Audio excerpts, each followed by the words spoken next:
আজ আমি তোমাদের কিভাবে ম্যাজিক বেলুনটা অটোমেটিক্যালি ফুলতে থাকবে সেটা আমরা দেখাবো।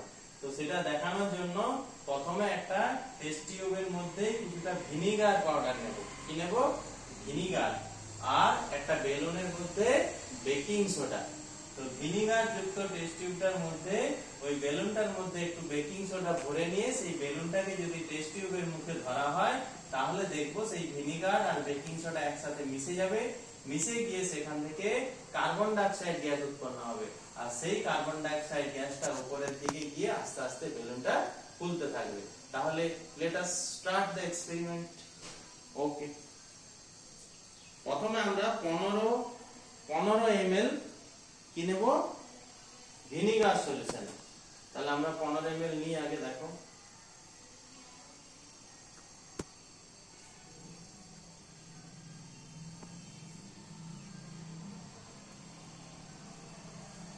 দেখতে পাচ্ছ এটার মধ্যে কি ঢাললাম?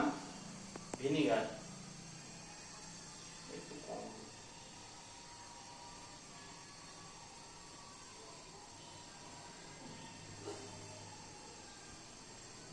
এরপর এই ভিনিগারটা আমরা টেস্ট টিউব স্ট্যান্ডের মধ্যে রেখে দিলাম।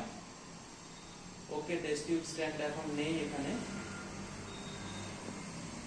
এটাকে রাখলাম। এরপর কি করব? একটা ফানেল নেব। ফানেল নিয়ে ওইটার মধ্যে 1 চামচ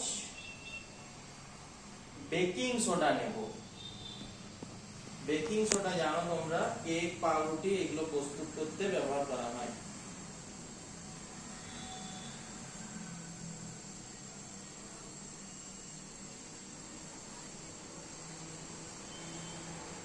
দেখো এরকম করে ফানেলের সাহায্যে বেকিং সোডাটা নিয়ে নিলাম।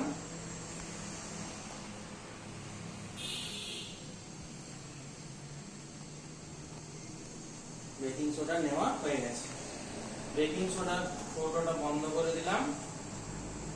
এরপর আমার আগের থেকে যে ভিনিগার সলিউশনটা নেওয়া আছে সেই সলিউশনটার মধ্যে আমি আস্তে করে এমন ভাবে বেলুনটা দেব যাতে বেলুনটা যেন বেলুন থেকে সহজে যেন না এটা বেরিয়ে যায়, বেকিং সোডার পাউডারটা। ওকে,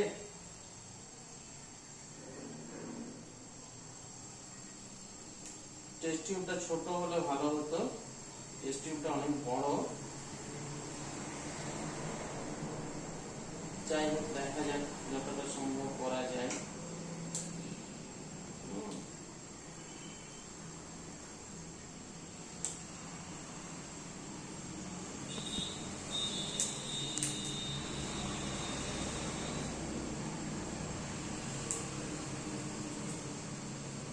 এরপর আমরা এই বেলুনটাকে আস্তে আস্তে উপরের দিকে তুলবো। তুললে এখান থেকে বেকিং সোডাটা পড়বে। আর দেখো বেলুনটা কিন্তু কি সুন্দর ফুলে যাচ্ছে। দেখতে পাচ্ছ বেলুনটা ফুলছে? দেখতে পাচ্ছ? দেখো বেলুনটা ফুলে গেল। তাহলে কেন ফুললো? এটার মধ্যে কি হয়েছিল? Carbon die oxide gas. নিচে ছিল কি? ভিনিগার।